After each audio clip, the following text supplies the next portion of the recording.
with security, it should never be an afterthought.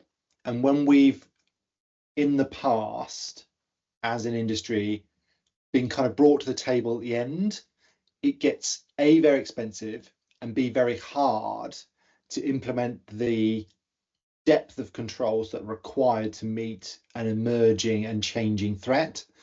And so for me, being in that early conversation is really important to help A, reduce cost, B, take that holistic view to reducing risks early doors, because there are some what I would call one-way doors that we want people to be making explicit choices, because that's what architecture at the end of the day is about. It's about trade-offs.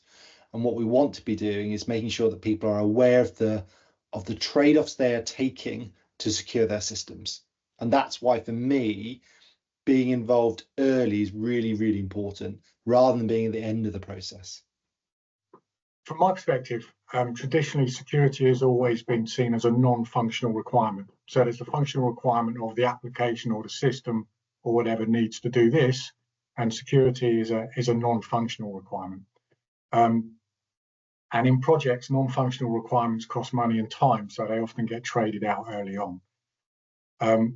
And what this actually does is this just puts the cost and time back down the project life cycle. So if you look at whether it's waterfall project management or agile project management, if you don't factor security in from the start, you're just classing security as a non-functional requirement, and you're just pushing it down the line. So the cost and time is just getting pushed down the line.